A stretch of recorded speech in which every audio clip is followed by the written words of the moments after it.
தினத்தியான நிகழ்ச்சிக்கு உங்களை அழைப்பதில் நான் மிகவும் மகிழ்ச்சி அடைகிறேன். இன்று நாம் பார்க்க போகும் தேவ செய்தி, நீங்கள் விஷத்தை அருந்தினாலும் தெரியாமல் பருகினாலும் அது உங்களை தீண்டாது. ஏனென்றால் நீங்கள் ஆண்டவராகிய இயேசு கிறிஸ்துவை நம்பி முழுமையாய் அர்ப்பணம் செய்து கொண்டிருப்பீர்களேயானால் உங்கள் வாழ்க்கையில் எத்தனை துன்பங்கள் வந்தாலும் இயேசு பார்த்து கொள்வார். வேத வசனத்திற்கு கடந்து செல்வோம். 2 ராஜாக்கள் புத்தகம் 4ஆம் அதிகாரம் 39ஆம் வசனம் இவ்வாறு சொல்கிறது, ஒருவன் கீரைகளை பறிக்க வெளியிலே போய் ஒரு பேய் கும்மாட்டி கொடியை கண்டு அதன் காய்களை பறித்து தன் மடி நிறைய கொண்டு வந்து அவைகளை அறுத்து கூழ்பானையிலே போட்டான். அது இன்னதென்று அவர்களுக்கு தெரியாதிருந்தது. பசியின் கொடுமை. கூழ்பானை ரெடியாக இருக்குது. அந்த கூழ்பானையில் நம்மளாம் பார்த்தீங்கன்னா வெங்காயத்தை அறுத்து போடுவோம். அவன் வெங்காயம் இல்லை போல இருக்கு, காட்டுக்கு போயிட்டு கீரைகளை பறிக்க போனவன் இந்த பேய் கொம்மாட்டி கொடியில் இருக்கிற காய்களை, பெரிய பெரிய காய்களை கண்டு ஆசைப்பட்டு அதை கொண்டு வந்து அறுத்து அந்த கூழ்பானையிலே போடுகிறான். பேய் கொம்மாட்டி கொடி காய் என்ன கொடுக்கும்? விஷத்தன்மையை கொடுக்கும். அதை சாப்பிட்டா மரித்து போய் விடுவாங்க. சாபமான ஒரு காய், மரணம் கொடுக்கக்கூடிய ஒரு காய் அந்த பேய் கொம்மாட்டி கொடியின் காய். 40வது வசனங்க பார்த்தீங்கன்னா, சாப்பிட அதை ஜனங்களுக்கு வார்க்க கூடை எடுத்த பொழுது, சாப்பிட்றதுக்கு ஜனங்களுக்கு அந்த கூடை எடுத்து கொடுக்கிற பொழுது அதை சாப்பிடக்கூடாமல் தேவ மனுஷனே பானையில் சாவு இருக்கிறது என்று சத்தமிட்டார்கள். ஒரு சிலர் கண்களுக்கு தெரிந்து விட்டது, இந்த பானையிலே சாவு இருக்கிறது என்று தெரிந்துவிட்டு அவர்கள் தேவ மனுஷனே என்று எலிசாவை பார்த்து கூப்பிடுகிறார்கள். பயம் வந்து விட்டது.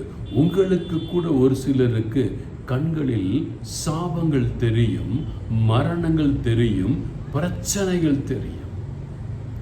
எனக்கு கூட ஆண்டவர் நிறைய தடவை காட்டி இருக்கிறார். என் கண்களிலே, அகக்கண்களிலே அல்ல, என் உடல் கண்களிலே நான் கண்டிருக்கிறேன். விரட்டி அடித்திருக்கிறேன் என் வீட்டில் புகுந்த அந்த பொல்லாத ஆவிகளை. சிலருக்கு பார்த்தீங்கன்னா அந்த பணம் பணம் பணம் என்கின்ற பொல்லாத ஆவி அவர்களை பிடித்து அலைக்கழிக்கும். அவங்க சொல்லுவாங்க, நான் போகிற சபை தான் உண்மையான சபைன்னு சொல்லிட்டு இருக்கிற காரணத்தினாலே இயேசு என்ன சொன்னார்னா, விட்டுரு அவங்கள, அவங்க அப்படியே போட்டோன்னு விட்டுறாங்க. ஆனால் அந்த இடத்துல ஆண்டவரை சுதித்து போற்றி வாழ்த்தி ஆராதித்து அந்த பொல்லாத ஆவியை விரட்ட முடியுமா என்றால் நிச்சயமாக விரட்ட முடியும். அவர்கள் நம்ப வேண்டும். நான் கூட ஒரு வீட்டிற்கு சென்ற பொழுது ஆண்டவர் என்னிடம் சொல்லுகிறார், இந்த வீட்டில் இருக்கிற பொல்லாத ஆவியை நீ சபித்து விரட்டு என்று. ஆனால் அந்த வீட்டில் இருக்கவங்களுக்கு அந்த விருப்பம் இல்லை. நான் ஜெபம் பண்ண போற பரிசுத்த ஆவியானவர் இறங்கி ஜெபித்து விரட்டு என்று சொன்னால் அவங்களே எனக்கு மேலே ஜெபம் பண்றாங்க. அவங்க நினைச்சாங்க இவனுக்கு என்ன தெரியும் அப்படின்னு அவங்களே ஜெபம் பண்றாங்க. அந்த ஜெபம் பாருங்க, வீணான ஜெபமாய் போயிட்டு. அவங்க வீட்டில் நடக்கிற பிரச்சனை, அவங்க வீட்டில் நடக்கிற பிரச்சனைக்கு அடுத்தவங்க தாங்க ஜெபம் பண்ணணும் இல்லையா? யோபு நண்பனுக்காக ஜெபம் பண்ண. எனவே நீங்கள் சாத்தானை பார்ப்பீர்களேயானால், சாத்தானின் காரியங்கள் வீட்டிலே உலா வருமேயானால், நிச்சயமாக நீங்கள் இருக்கிற சபையில் மூப்பர்களை அழையுங்கள், அல்லது ஆண்டவருடைய வார்த்தை எடுத்து பாடி சுதிக்கிற மக்களை அழைத்து விரட்டி அடையுங்க. அவன் திரும்ப அந்த வீட்டுக்குள்ள பிரவேசிக்க கூடாது. இங்க பாருங்க, எலிசாவை பார்த்து சொல்றாங்க, ஆண்டவரே இந்த பானையிலே சாபம் இருக்கிறது என்று சொல்லும் பொழுது எலிசா அங்கு வருகிறார். 2 ராஜாக்கள் 4ஆம் அதிகாரம் 41ஆம் வசனம். கொஞ்சம் மாவை எடுத்து அந்த பேய் கும்மாட்டி காய்கள் இருக்கிற கூழ்பானையில் போடுறார். போட்டுட்டு இதை கொடுங்க எல்லாருக்கும் சாப்பிடுன்னு சொல்றார். அந்த இயேசுவின் வல்லமை இந்த எலிசாவின் கரங்களில் இருந்த காரணத்தினாலே அந்த மாவை எடுத்து அந்த கூழ்பானையிலே பேய் கும்மாட்டி காய்கள் இருக்கிற கூழ்பானையிலே போட்டு கொடுங்கன்னு சொல்லும் பொழுதே அந்த பேயின் கிரிகைகள், அந்த பேயின் பொல்லாத காரியங்கள் அந்த பானையிலிருந்து ஓடி போகிறது. எப்பேற்பட்ட ஒரு சக்தி பாருங்க! இயேசுவை முழுவதுமாய் நம்பி இருக்கிற ஊழியக்காரர்களுக்கு கொடுக்கப்பட்டிருக்கிறது. எப்பேற்பட்ட ஒரு அபிஷேகம்! ஆச்சரியம் பாருங்க! இது நமக்கு கொடுக்கப்பட்டிருக்கிறதா என்றால் இயேசு உங்களுக்கும் எனக்கும் கொடுத்திருக்கிறார். மார்க்குக்கு சுவிசேஷம் 16ஆம் அதிகாரம் 18ஆம் வசனத்தில், நீங்கள் சர்ப்பங்களை எடுத்தாலும் அது உங்களை தீண்டாது, விஷத்தை குடித்தாலும் அது உங்களை தாக்காது என்று இயேசு சொல்லியிருக்கிறார். அந்த இயேசுவின் வாக்கு தத்தத்தை தான் அங்கு எலிசா செய்தார். இந்த விஷக்காய்களை நான் மாவை போடும் பொழுது என் இயேசுவின் நாமம் அதை முறியடிக்கும் என்று சொல்லி விசுவாசத்திலே போட்டார். அது முறியடிக்கப்பட்டது. அப்புறம் தோஷம் இல்லாமல் போயிற்று என்று 4ஆம் அதிகாரம் 41ஆம் வசனம் சொல்லுகிறார். இப்படித்தான் ஒரு நிகழ்வு யாத்திராகம புத்தகத்திலே 15ஆம் அதிகாரத்தில் நடந்திருக்கிறது. அவர்கள் செங்கடலிலிருந்து பாலைவனம், ஷோர் என்ற பாலைவனத்திற்கு வருகிறார்கள். 3 நாட்கள் பிரயாணப்பட்டு வருகிறார்கள். மிகவும் கஷ்டப்பட்ட பிரயாணம். 3 நாட்களாக குடிக்க அவர்களுக்கு தண்ணீர் இல்லை. முறுமுறுக்க ஆரம்பித்து விட்டார்கள். நாங்கள் சாக போகிறோம். இங்கு சொன்னாங்க, இந்த பானையில், கூழ்பானையில் இந்த பேய் கொம்மாட்டி செடியின் காய்களை கண்டு கதறிய மக்கள் இங்கு அந்த தண்ணீர், மாறாவின் தண்ணீரை பார்த்து கதறுகிறார்கள். இந்த தண்ணீரை நாங்கள் குடிச்சு சாவணுமா என்று கதறுகிறார்கள். அங்கு எலிசாவுக்கு மாவு கொடுக்கப்பட்டது. இங்கு பார்த்தீங்கன்னா மோசே ஆண்டவரை பார்த்து கத்துகிறான். ஆங்கிலத்தில் அருமையா இருக்கு. Moses cried out to the Lord.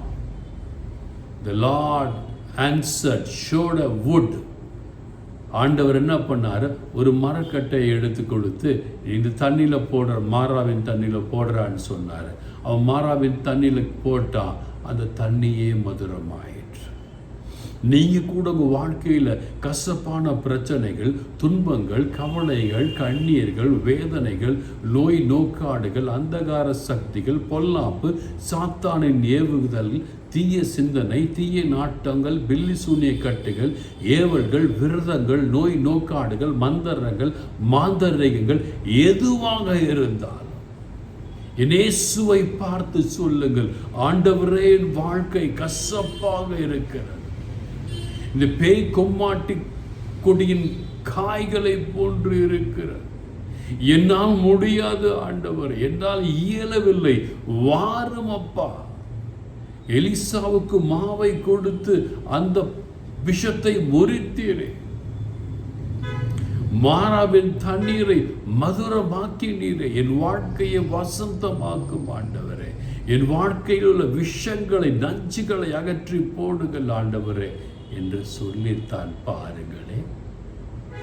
அவ்வாறு நீங்கள் சொல்லி பார்ப்பீர்களே, ஆனால் இயேசு கேட்டு கொண்டிருக்கிறவராயிருக்கிறார்.